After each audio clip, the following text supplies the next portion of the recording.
Just about to.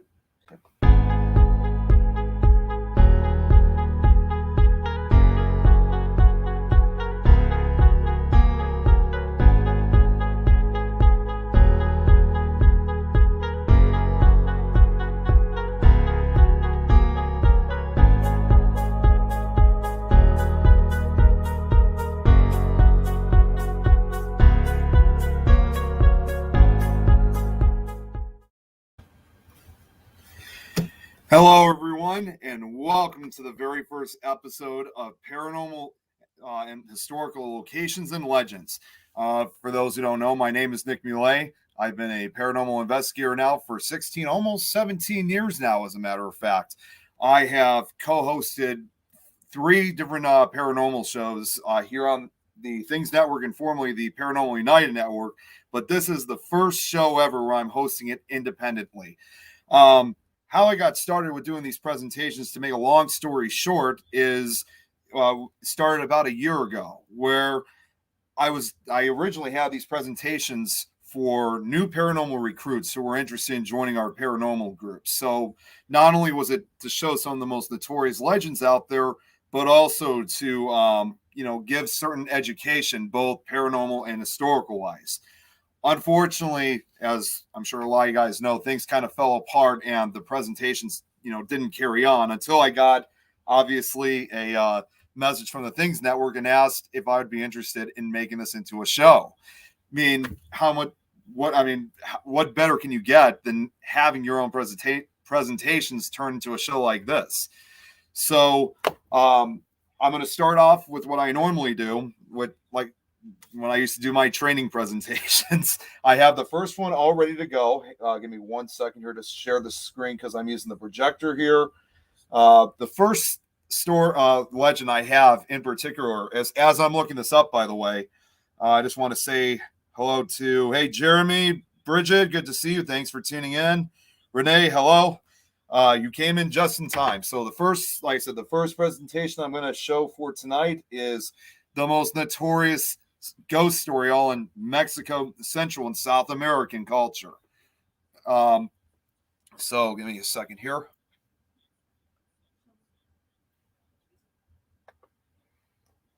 Okay, let's see what we got here. Okay, now this is odd. 1 second here, guys. I don't know what happened. I just had the window. Okay. Oh, here we go. So the most notorious one I got here for our first episode is La Llorona. I'm sure a lot of you guys are very familiar with this particular story. So without further ado, let's begin.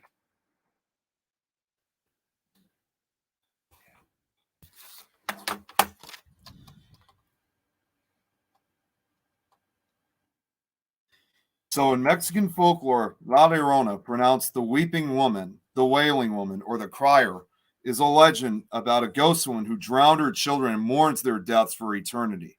Multiple variations exist, as is common in oral tradition. La Llorona has been part of Hispanic culture throughout Latin America, including Mexico, Central and South America, since the 16th century conquistadors, as well as the southwestern United States. There are many different names for her, for example. In America, she's called the Woman in White. The tall, thin spirit is said to be blessed with natural beauty and long, flowing black hair. Wearing a white gown, she roams the rivers and creeks, wailing into the night, searching for children to drag to the river to drown them. Stories of weeping female phantoms are common in the folklore of both Iberian and indigenous American cultures. Scholars have pointed out similarities between La Llorona and I apologize, some of these words here I even have trouble saying myself. Chuoquatl of Aztec mythology, as well as even Lilith of Hebrew mythology. Author Ben Radford's investigation into the legend of La Llorona, published in Mysterious New Mexico, traced elements of the story back to a German folktale dating from 1486.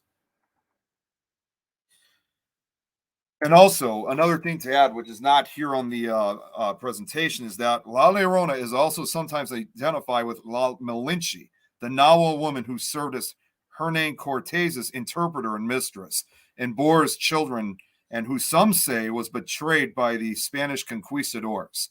In one folk story of La Malinche, she became Cortez's mistress and bore him a child, only to be abandoned so that he could marry a Spanish lady, although no evidence exists that La Malinche killed her children. Aztec pride drove La Malinche to acts of vengeance. In this context, the tale compares the Spanish discovery of the New World and the demise of indigenous culture after the conquest with La Llorona's loss. Before the Spaniards' arrival, there were 7 ugly omens. The sixth of those was a woman screaming in the night, crying, "Where will I take you, oh my children?" Wait, what? It's not showing? Oh, wait a minute. I don't know how. That's odd because. No, it's supposed to say, oops. Okay, hang on one second here, guys. I don't know what happened. There's no screen to it. Okay, you tell me right now if it's sharing on the screen. Still not showing on this. That's odd. Hang on, guys. We have a technical issue here. Yeah, just come on over here. I got my sister over here watching. Okay, hang on. Let's see what's going on here. All right, so the way how you could share the screen, it's just like this is how you do it. You share the screen. Go back to slides. Go back to slides. Back to slides. Which one is that? Go to your share button. That's where I was at. Go to slides.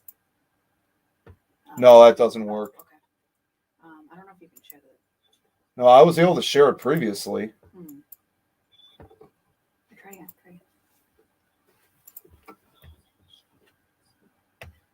My apologies, guys. Give me 1 second here.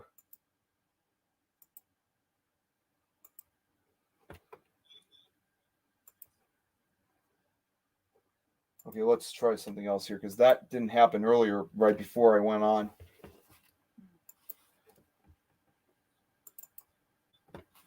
You can't see the computer at all. You can just see your face. Let's try this.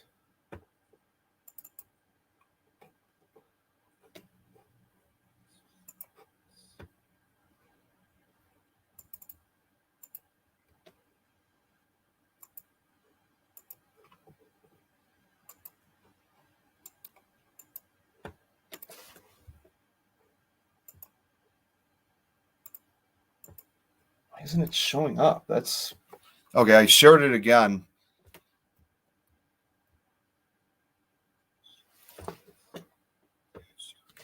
You see anything yet?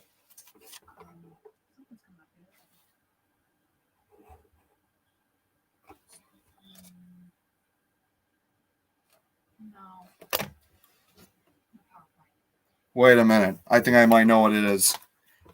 I think it might be the HDMI because I have it connected to the wall. The screen has been dark. So let's try that out.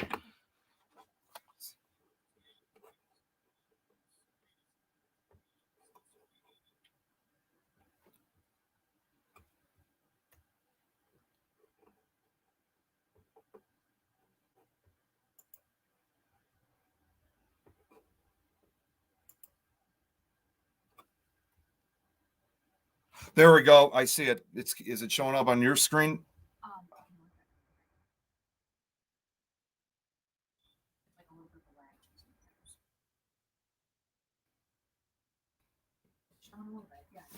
Yeah, okay. There we go. Okay, yeah, that was the problem. Yeah, guys, I had this originally connected to the HDMI, but unfortunately, for some reason, the whole screen went dark. But you know what? Problem solved. So we can continue.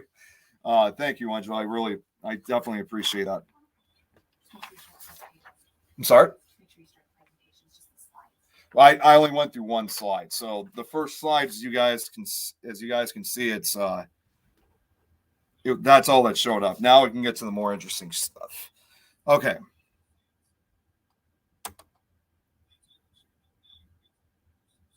Is there any more showing up just to be sure? It's still going. Give it just a second. Okay. Because I'm also watching from my phone too to make sure.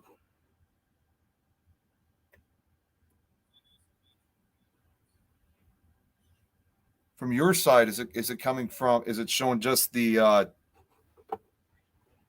Is it just showing the title, or is there? It's like that picture. Okay, that's. Hold on. All right, let's reshare it and see if that will do anything. Okay, you got it reshared.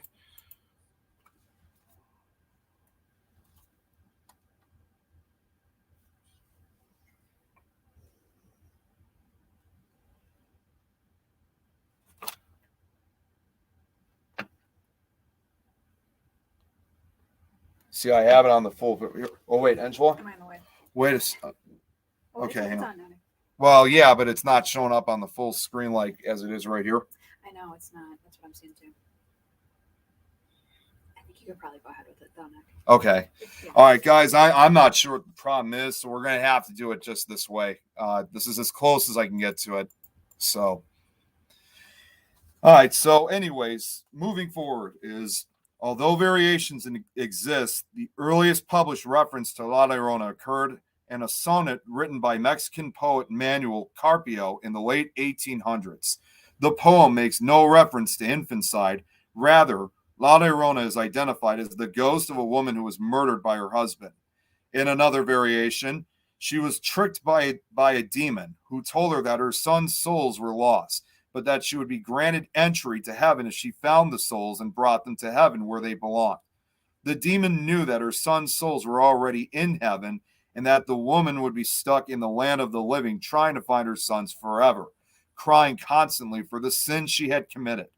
After a long time without finding her sons, her grief and desperation to just be able to die and be at peace caused her to start taking other children's souls by drowning them. In Venezuela, the tale of La Llorona is set in the Venezuelan llanos during the colonization period. La Llorona is said to be the spirit of a woman that died of sorrow after her children. Yes, I know, Renee. I'm still trying to learn how to say say the name exactly right. So it's a tough word to say, at least from my opinion. So she was supposed to be the ghost of a woman that died of sorrow after her children were killed either by her or her family. The myth is similar to another Venezuelan ghost woman called La Sayona, excuse me. In northwest Arizona, people say La Llorona actually was Lana, and she lived with her lover near a canyon about 3 miles south of Kingsman. In this version, the man had already agreed to marry her and had built a cabin for her and the two children, who in this case were his. Lana, however, felt the man gave his daughters too much affection and became increasingly jealous at the attention he paid them. So one evening, she lured the children toward the canyon and pushed them over the edge. Lana claimed it was an accident, but the children's father was aware of her jealousy and couldn't allay his suspicions that she was responsible. The man's grief and mistrust compelled him to leave her. Lana, now alone, regretted what she had done. Her guilt and anguish led her to end her own life in the same way she ended everyone's. She ended the children, excuse me. Lana has been damned to wander the canyon ever since. At night, the woman's cries of despair can be heard echoing from the canyon walls. Between the hours of midnight and 3 a.m., she can often be seen drifting through the darkness clad in a long white dress. She's said to be desperate for company, and in some accounts, will take possession of anyone she finds in her canyon, forcing them to join her in her eternal grief. Now, these are obviously just a few of the versions of the origins of like what La Llorona is.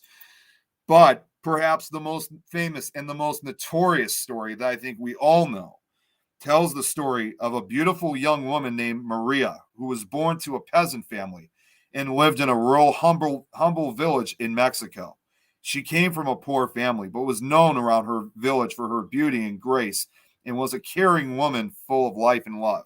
Now, just to be clear for everyone who's seen this, despite the picture I have up, this is not actually supposedly like an actual painting of who Maria may have been in life, but this is probably, the best description that you can get to describe what she probably was when she was alive. Let's see here. Her startling beauty captured the attention of both the rich and poor men of the area. She was said to have spent her days in humble peasant surroundings. But in the evenings, she would don her best white gown and thrill the men who admired her in the local fandangos. One day, an extremely wealthy nobleman was riding through her village and stopped in his tracks. He had traveled all over the world and had never seen anyone as beautiful as Maria. Excuse me, I got lost there for a second. He was mesmerized by her. He knew that he had to win her heart. Maria was easily charmed by him, and he was charmed by her beauty. So when he proposed to her, she immediately accepted. Eventually, the two married, the man lavishing her with gifts and attention, and Maria giving birth to two sons. In some versions, actually, it's a boy. Usually, it's actually a boy and a girl. But in most versions, usually two sons. However, after she bore him two sons, he began to change, returning to a life of womanizing and alcohol, often leaving her for months at a time. Her husband was always traveling, and he stopped spending time with his family. When he came home, he only paid attention to the children. And as time passed, Maria could tell that her husband was becoming bored and falling out of love with her because she was getting old. Devastated, Maria began to feel resentment towards her sons. He seemingly no longer cared for the beautiful Maria, even talking about leaving her to marry a woman of his own wealthy class. Okay, so let's see.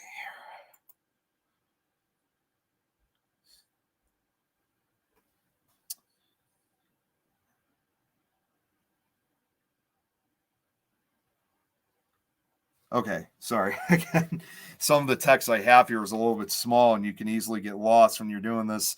Let's see. Okay, so here we go. Maria was on the one evening. Maria was strolling with her two children on a shady pathway near the river. He returned to the village in a carriage with an elegant younger woman beside him. He was upset to find that Maria had taken the boys to such an unsafe place. With conviction, Maria's husband demanded that the boys get on the carriage and leave this place at once. It was then, excuse me, it was then Maria noticed her husband was officially leaving her and taking the kids too. She became enraged as she realized her two boys had the love she yearned for.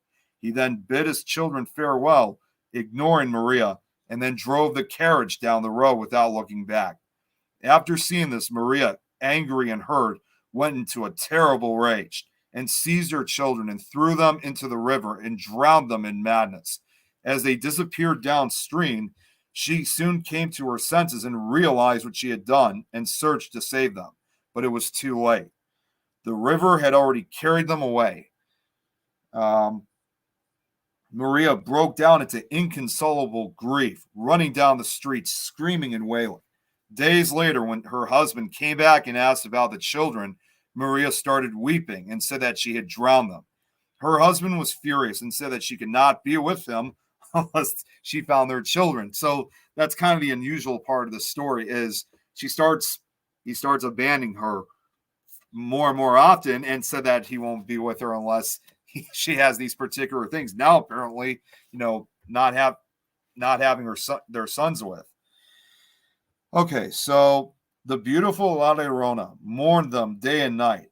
During this time, she would not eat and walked along the river in her white gown searching for her boys, hoping they would come back to her. She cried endlessly as she roamed the riverbanks, and her gown became soiled and torn and began to deteriorate. When she continued to refuse to eat, she grew thinner and appeared taller until she looked like a walking skeleton, giving her a rather horrifying signature look. Still a young woman and in grief and anger, she drowned herself, knowing that what she had done, but cursed her husband for his misdeeds and vowed to return. When Maria reached the gates of heaven, she asked, "Where are your children?" And she replied, "I don't know, my Lord, my Lord." She was not permitted to enter heaven until she found her children. She then became stuck between the physical and spiritual world on an eternal search for her children, not permitted to enter without them. Okay, next slide. See, I wish I could actually do this with the actual PowerPoints. So, not long after her death, her restless spirit began to appear walking the banks of the Santa Fe River. When darkness fell, her weeping and wailing became a curse of the night, and people began to be afraid to go out after dark. She now wanders the earth, all across the southwestern states of California, Arizona, New Mexico, Texas, and as far north as Colorado, Kansas, and Montana on the banks of the Yellowstone River, as well as all across Mexico, Central and South America, for all eternity, searching in vain for her lost children, and has become part of Hispanic culture and Spanish-speaking communities. It is said that a Yucatan is where most has been heard in the town of Chicxulub. I'm sure I'm probably going to mess up on that name. Where they are constantly listening to her screams. The forms of the tale are as diverse due to the wide range of geographical distance that Hispanics have traveled.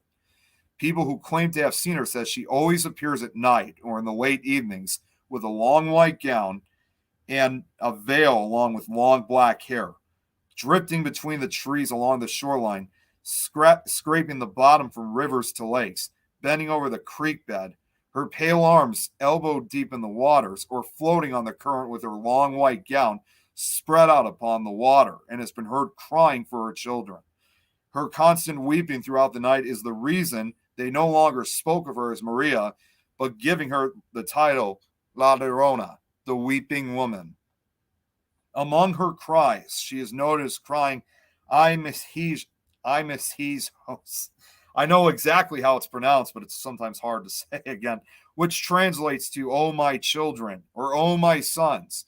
It is also said she cries out, "Donde están mis hijos?" which translates into, "Where are my sons?" Hispanics also see La Llorona as an omen of supernatural danger. It is said that if you hear her crying, you are to run the opposite way. Something obviously we're all too familiar with.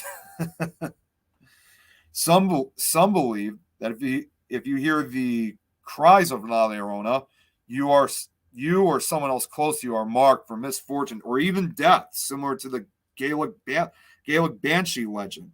It's also said that when her wails sound near, she is actually far. When she sounds distant, she's very near. Those who have had the misfortune to have listened to her have related the panic that they felt when hearing such heartbreaking crying. In Mexico, there are said to be ways to connect to La Llorona, to come into contact with her. One is to light red candles in a room whose walls are covered in mirrors. If one chants her name while lighting the candles, she will likely appear. All right. All right, next slide. Oh, whoops, wrong one. Okay.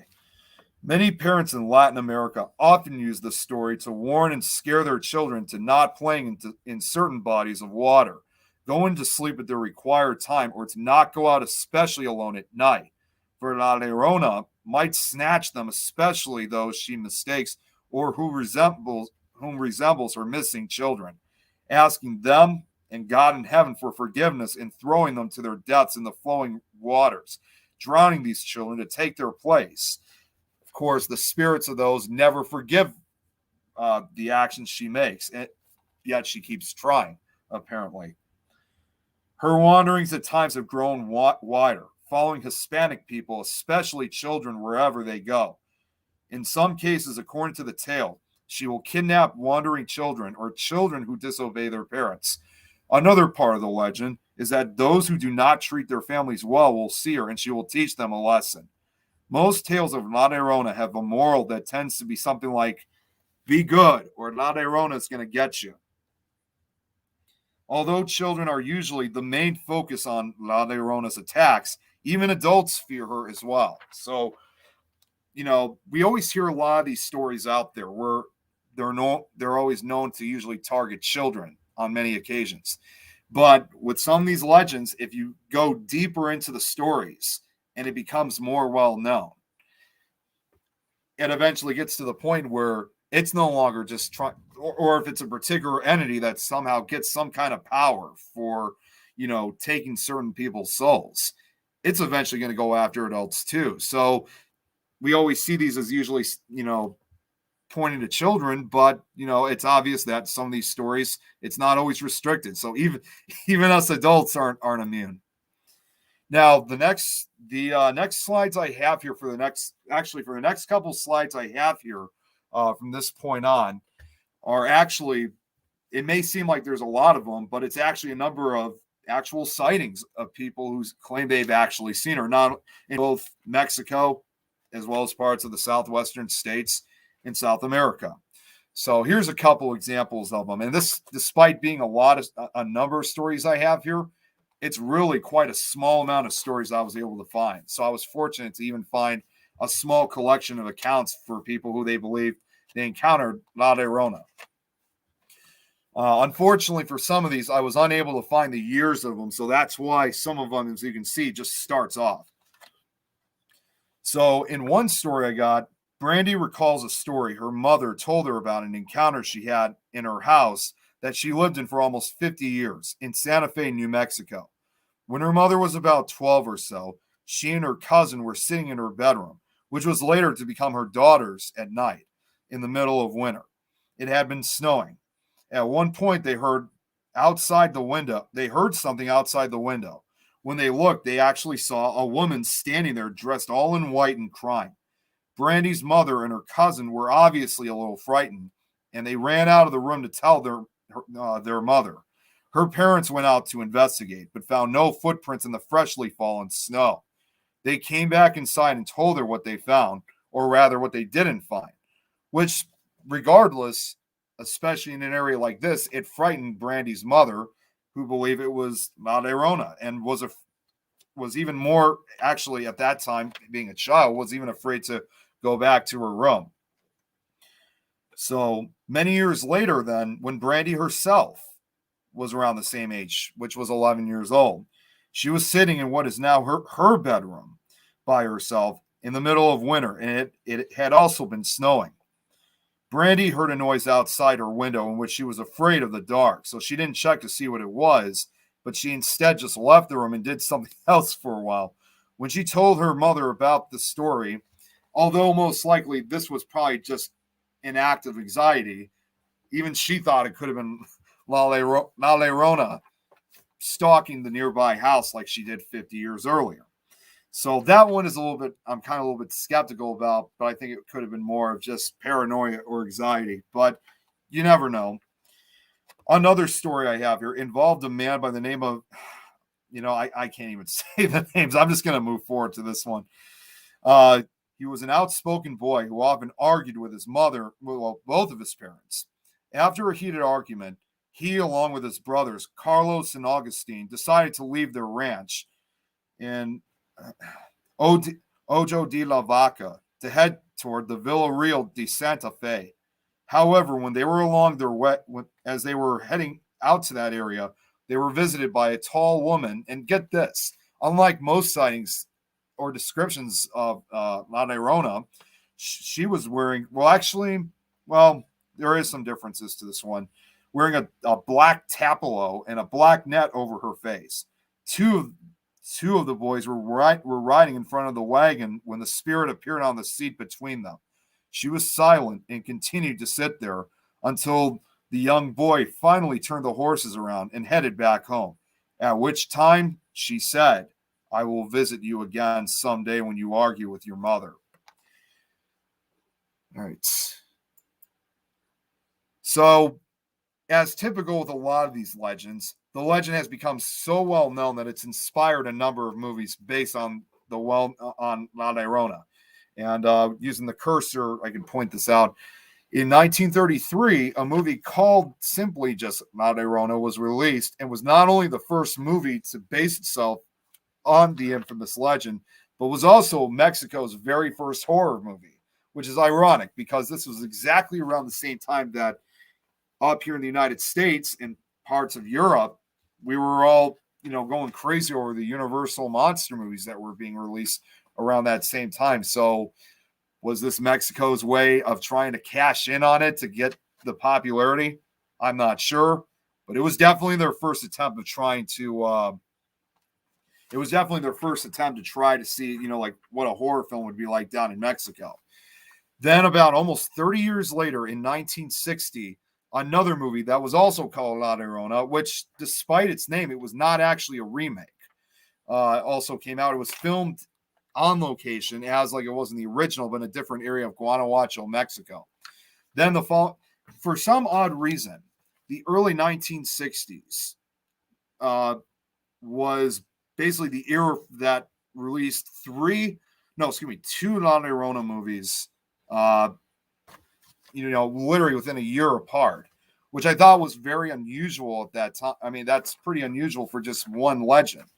So, because then right after that, the following year in 1961, a second movie called The Curse of the Crying Woman was made and was released 2 years later in 63. Then we fast forward, almost 40 years later, almost 45 years later, in 2006, Kilometer 31 came out and was inspired by the legend and other legends about highway ghosts, which, focused on that particular plot. Now, the last two, obviously, I think a lot of you guys are familiar with, is the movie Mama that came out back in 2013. It based itself partially off La Llorona as well. And then, of course, then just now almost 3 years ago, now you have The Curse of La Llorona, which is said to be a spin-off and sixth installment of the Conjuring series, even though, for the most part, in my book, it's really just a spin-off film. But I enjoyed it. And to this day, I don't have it here on the presentation, but there's actually been either 2 or 3 other movies literally after that one came out. There were 2 other ones that came out from Mexico. So it's amazing. It's amazing to me how after several centuries of such, a story that goes all the way back to probably the 1480s, that it's still huge in Mexican culture. There's still stories written about it. Obviously, there's movies written about it. And just like a lot of these other paranormal and sometimes cryptid accounts, you still get a lot of sightings and encounters supposedly of this, well-known ghost. But now going back to the, let's see here.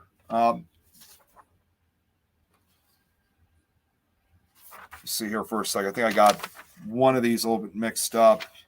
All right, you know what? It doesn't matter. I'll just I'll just continue moving forward. So in the early 1980s, a Kansas State University student went to a mobile home being near a creek or a river to visit a couple of his friends who were also attending K-State in Manhattan, Kansas. Excuse me. Let's see. Okay, we're already into a half hour, so we're gonna have to close this up I still got enough time, but we'll have to start closing things up because I only got an hour to do this. But anyways, as he walked into the mobile home, the student found them sitting on the sofa, looking somewhat terrified. They explained that just moments earlier, one of the bar stools was spinning and hopping around. They explained the legend to him as he had never heard about it before. Later in the night, a woman appeared to the student, laying next to him in bed, and asked if he knew where her children were. It seemed that while he may have been dreaming, at the same time he was half awake. Then he fully awoke and looked up toward the doorway just in time to see a dark figure seemingly looking at him and then quickly ducking back out the doorway. Right then, that left the student too scared to go check and to see if it was one of his friends checking in on him, perhaps to see why he was talking in his sleep or something. He eventually went back to sleep and waited until the next morning to ask if either one of them looked into his room during the night, which neither one did, apparently. And also, around the same time in Manor, Texas, a once small, quiet town of 840 before the big population explosion. Carlos's family and many others in the area heard what appeared to be the wailing of a malevolent female spirit of what they believed to have been La Llorona. His father is claimed to have seen her, and Carlos himself has seen what appeared to be the remnants of a gown floating near the old forest creek by their house. At present, due to the heavy growth in the manor area, she has not been seen or heard from since. I sure some of you guys noticed there's a few mistypes. Of course, even though I don't plan on doing this one again, I just to make it obviously I'll get that fixed.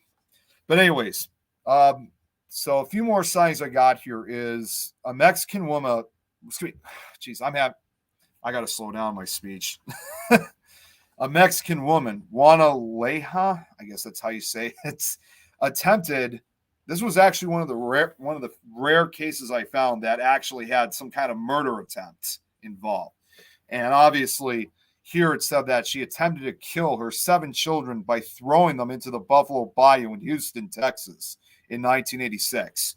A victim of domestic abuse, she was apparently trying to end her suffering and that of her children, 2 of whom tragically died. During an interview, she declared that she was La Llorona. You get this is another example where you also have some of those really crazy people out there who not only believe in the legend, but will go to great lengths to cause some type of harm, even murder. I'm sure a lot of us are familiar with, obviously, almost now 10 years ago, the Slender Man stabbing. This was, just even reading this story in particular, very similar situation, but unfortunately, 2 of the children themselves were killed. Then the following year, in 1987, La Llorona reported waking 15-year-old Brian up once he was camping at Indian Falls Rapids on the Yamps River in Colorado. Brian supposedly walked with her to a cabin, and there was a man in the bed. All he saw was his foot, but when she yelled at him to run, in which he did.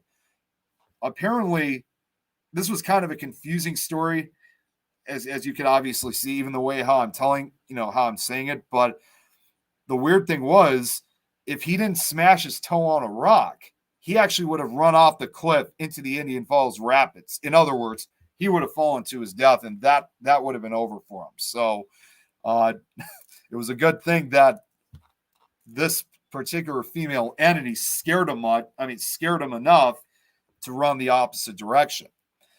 And then finally, in 1991, 12-year-old Adriana's parents of Houston separated, and her mother moved her and her brother to Monterrey, Mexico.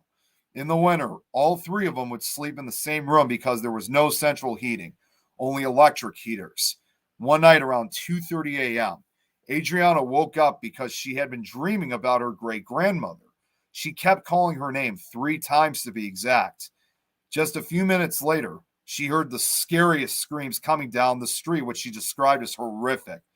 The cries continued, each time coming closer. Adriana was so horrified that she could not even wake her mother, who was laying right next to her. That she was obviously pretty frightened that she got to a point where she could not even blink. Apparently to her, it was the most evil cry she had ever heard. Eventually, it finally passed her house and slowly faded away into the night. So we're almost at the end of at this slide, but however, this is where things get a lot more interesting. These next reported sightings I have apparently were supposedly video recordings of what may have been La Llorona. In fact, one of the videos I have here ended up being on the Travel Channel show Paranormal Caught on Camera. So we're going to go through that, and let's see, how much time do we have? Okay, we got about 20 minutes left. So this should probably be enough time, and I'm going to look back at the comments afterwards to see if there were any questions. So anyways, in April of 2016, a video was recorded in a gas station in Mexico, either Actopan, Nuevo Leon, or Veracruz. The ghost cries are heard, and where the image the image of and apparently an image from a security camera that captured the figure of a mysterious woman, presumed to be La Llorona, is shown. I think there's, let me see. Yeah, okay, so I do have the video right here. Now, unfortunately, upon reviewing the footage, it's extremely dark. So, sadly, you guys are not really going to be able to see a lot, but I can, however, I mean, I'm going to try to see if I can full screen it. You will definitely hear it, though. So, let's see what we can, well, might have to do it this way. So, either way, let's give it a shot.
For anyone who's watching, let me know that you guys are able to hear this.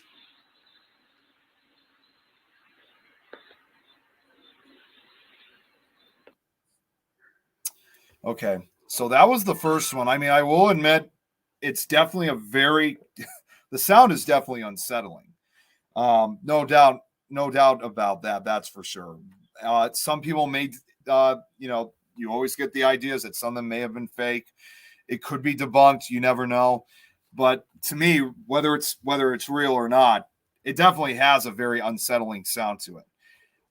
So then now the next video I have in the same year on September 18th, CCTV footage captured captured a ghostly figure standing at a busy traffic intersection in Mexico City, which it caused a stir of panic, in fact, on social media. The black and white footage was filmed in Paseo de la Reforma and is timestamped at 2:20 a.m. It appears to show the apparition of a woman dressed in white with long dark hair, standing stock still on a zebra crossing, unflinching as a car seemingly drives straight through her. And like I said, this is the other video. This is the one that was actually featured on Paranormal Caught on Camera. So some of you guys may have seen this video before. Let's see if I can get it to play. Okay, I had it played before. So, oh, wait a minute. You know what? That might be it right here. Okay, so again, I apologize for the quality of it, but this is as best as far as I can go. There's no sound to this one.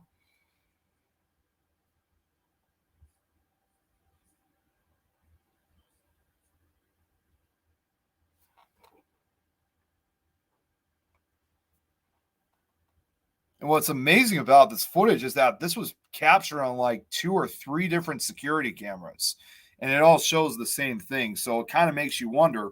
It's pretty much no reason. I mean, no wonder why such footage like this would actually even go as far as to coming on any of the Travel Channel paranormal shows like Paranormal Caught on Camera. Okay, so the next one I got here. This is actually we got two more videos here. We got. Okay, we got about 15 minutes. In 2019, another video was released, which you could hear how a chilling sound rumbles between the streets. The exact location of where this was shot is unknown, but it's also presumed to be somewhere in Mexico. Again, I'm sorry for I wish I could full screen it somehow, but obviously this one, again, kind of more shows sound than actual, let's see. It's more of the sound you got to watch for. There's nothing you could really see for the first video.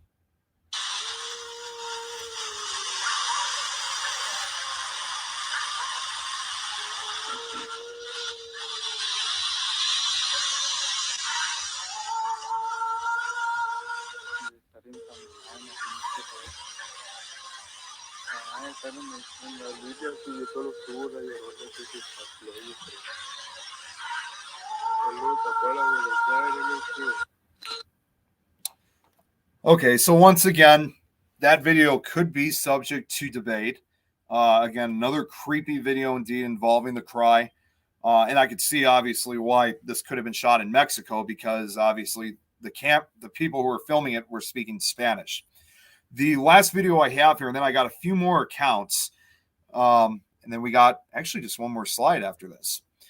And this happened now almost 2 years ago. In 2020, another video was captured, which actually terrified residents in Colombia, in South America, in which they believe was La Llorona, who appeared on a treetop. The ghost appears to wail loudly from the treetop in the footage, with social media users calling it the scariest thing they've ever seen. A ghostly figure of a woman moves above the trees. According to petrified residents, the ghost appeared in broad daylight in a treetop in the municipality of Manitos, Cordoba, Colombia. Now, this video is rather unusual too, because this, as I said before, this actually occurred in the daylight hours, unlike most encounters, which usually occur at night. Now, the sound of the video, I'm a little bit skeptical on, because I feel like I have heard it sounds like a stock type of wail that they added, because I feel like I've heard of it before. But the video itself is really interesting. It definitely has a very ominous look to it. But if this is an actual video, that it's definitely one of the few rare sightings of La Llorona occurring in broad daylight. So I'm going to play this right now. Hopefully you guys can see it. Oops. Let's try that again.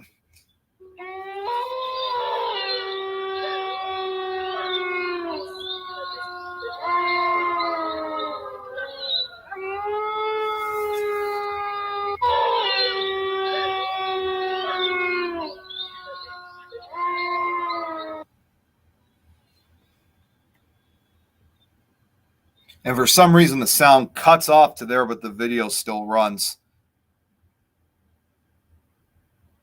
Definitely very bizarre.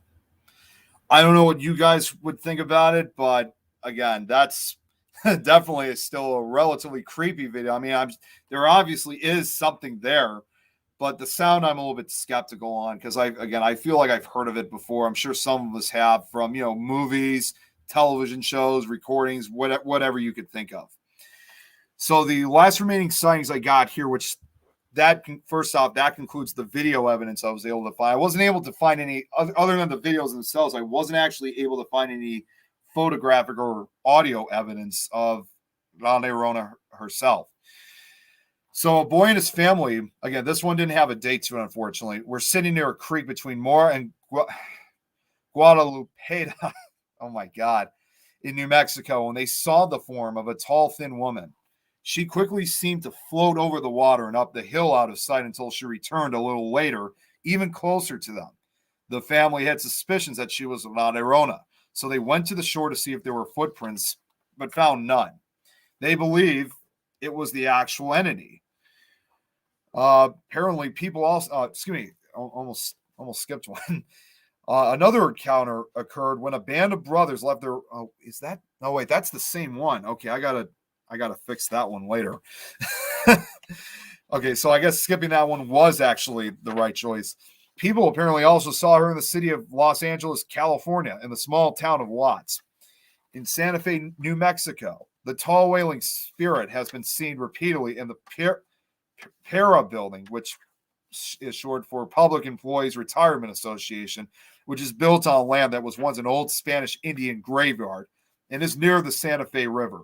Many people who've been employed there tell stories of hearing cries resounding through the halls and feeling unseen hands pushing them while on the stairways.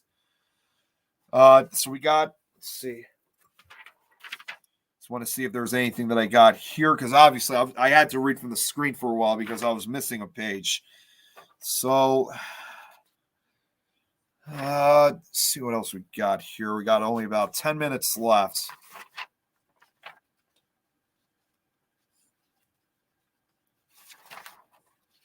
Damn these pages. Okay, we'll read one more. Okay, I'm going to read one more. There's a few more, but obviously I don't have enough time to read the last remaining stories, so I'm just going to read one more, and then we'll conclude for tonight's first presentation. Okay, we're gonna go with this one. So, several years ago, Mr. Sanchez was driving along in East Bernard, Texas, with the radio blaring. As he was crossing the river bridge, he was startled as he looked to the right to see a semi-transparent woman sitting in his passenger seat, dressed all in black. The spirit's face was covered by a lacy black veil. Obviously frightened, Sanchez hit the gas hard, speeding past the bridge and not looking back into the passenger seat. It wasn't until he passed the bridge that he found the courage to look again. The spirit had vanished. Mr. Sanchez readily admits that he's still frightened by that ghostly image. When Mr. Sanchez read the story about the Garcia brothers encountering a tall woman wearing a black tapalo and a black net over her face, who appeared on the wagon seat between them, he obviously saw similarities. Okay. Let's see. Okay. All right. We got. All right. We do actually have one. Okay. So we still got 10 minutes. So I do have one more time to read one more. On his way home during a stormy night, Carlos Rodarte, just a young boy at the time, trekked through the mud and into the darkness alone in Tucson, Arizona. He tried to be brave, but he kept hearing his uncle's words in his head. Whenever it rains and the ditch overflows, that's when La Llorona is said to be out. As lightning lit the night sky, Carlos realized someone was following him through his family's orchard. He believed it was La Llorona, easing closer and closer to Carlos as she wept, to which Carlos eventually ran away, terrified. When Emily Ortiz was about 8 years old, she had just started becoming interested in all things paranormal. She was researching La Llorona when all of a sudden she heard a noise, so she decided to check it out. She then heard the sound again. It sounded like it was coming from the bathroom as she walked in and stopped at the sink. Then all of a sudden her head was pushed to the sink and the water started to run. The sink finally filled all the way and Emily was trying to breathe. It eventually got to the point that she couldn't breathe anymore. She truly thought just the idea of what this poor young girl was going through, she really truly believed she was going to die that night. So this was definitely one of the more frightening encounters I definitely was able to find. Emily eventually screamed and her mother came in. She pulled her head out after a struggle and hugged Emily tightly. She knew Emily wouldn't drown herself, so they started thinking about what really happened. Then Emily's mother froze with terror, and her face turned white. She screamed and almost fainted. When Emily asked her what was wrong, her mother said with a stutter, "La Llorona." Okay, so let's see. You know what? I actually have one more story, and this will be enough to end this. I thought I wasn't going to get through all the accounts, but I have one final. I got one final story. This is the last. This is the last one, so we'll be able to close this one up. 7-year-old Elizabeth Kirkwood was attending the new. I can't even pronounce that school name in the South Valley of Albuquerque, New Mexico. Surrounding the playground was a high fence to keep the children from wandering off. Behind the fence was an irrigation ditch that fed an alfalfa field on the other side of the trench. In the highlands surrounding Albuquerque, it seemed as if there were ditches everywhere, watering the fields beyond the city. Soon Elizabeth and her friends met a little boy who was not yet old enough to attend school. He would often come and play by the fence and watch as the older children frolicked in the schoolyard. But one day, their daily recess activities was interrupted by a big commotion near the schoolyard fence. As Elizabeth and her friends ran toward the fence, they soon discovered that the little boy had fallen into an irrigation ditch. Though one of the teachers pulled the boy from the muddy water and began revival efforts, it was too late, unfortunately. That was the first time Elizabeth had ever experienced the loss of a friend. The next day at school, one of the children told Elizabeth that La Llorona had gotten the boy. She could only stand there speechless, having never heard of the story. They explained that she was the ditch lady that wandered up and down the ditches looking for little kids to steal because her own children had drowned in a terrible accident. This frightened Elizabeth because right outside her own back door were two of these muddy trenches. On cloudy days, she could imagine her ascending from the heavens to take place along the irrigation ditches. Now, interesting, because of this entire encounter, I actually even went as far as to put where she is now. She's now a practicing Methodist minister in both Oklahoma and Kansas. She's also currently attending the University of Northwestern Oklahoma in Alva, majoring in social work, enrolling as well as enrolling in a mythology class at the moment, which she was assigned to write a paper and had chosen La Llorona. Now, unfortunately, we only got about 5 minutes left, so I'm going to conclude this. This is the last slide we got here. The Hispanic people believe that La Llorona will always be with them, following the many rivers looking for her children, and for this reason, many of them fear the dark and pass the legend from generation to generation. And that concludes tonight's slideshow. So, we got, oh wow, we've had about 9-10 people watching. I definitely appreciate you guys taking the time of tuning in. I'm going to just stop the share here really quickly, see who was all watching. See what we have here. We're going to make this quick because we only got about 4 minutes left. Start here from the top.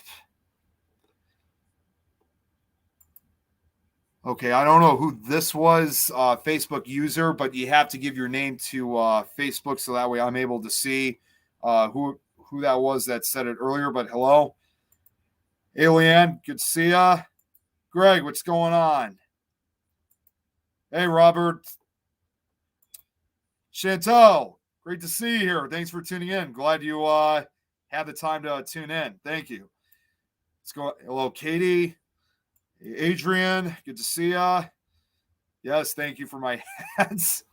As I'm going through the rest of these comments, if any of you guys have any last minute questions, please send them now because I only got 3 minutes left.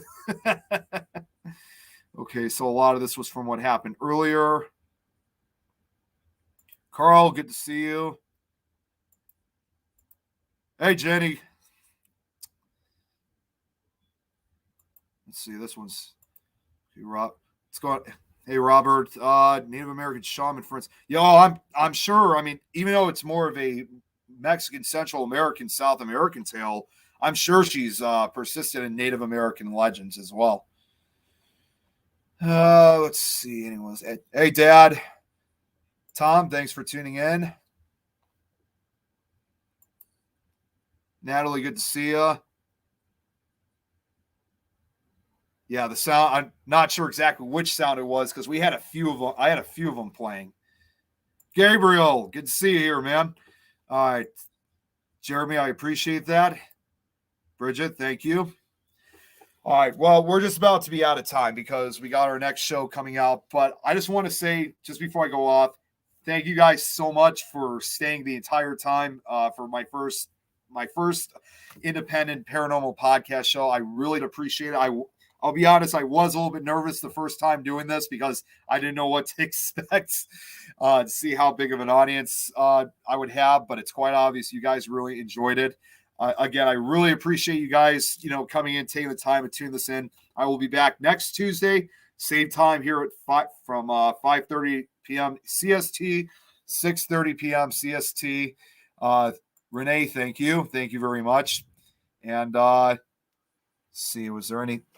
I'm just checking the comments one last time just to make sure I didn't miss anyone. I think we got everybody. See, I'm usually more of that kind of person that always likes to give the shout outs to everyone who tuned in. I'm just a caring person. All right. Well, with that being said, thank you all again so much. I will be back here next week. Like I said, same time. I will also be on tomorrow night with Howard Petrie, Adrian Hard, and Eileen Jones for the Petrie Dish. Tomorrow is actually going to be it's going to be a special show. It's actually going to be my 1-year anniversary. So it's going to be that show too is going to be about me too. So if you guys want to tune in, that will be at 7 o'clock CST, 8 p.m. EST. But anyways, like I said, with that being said, I'm going to get off here. Thank you all so much again. Hope to see you guys next week, and I will catch you guys later. You guys have a great night.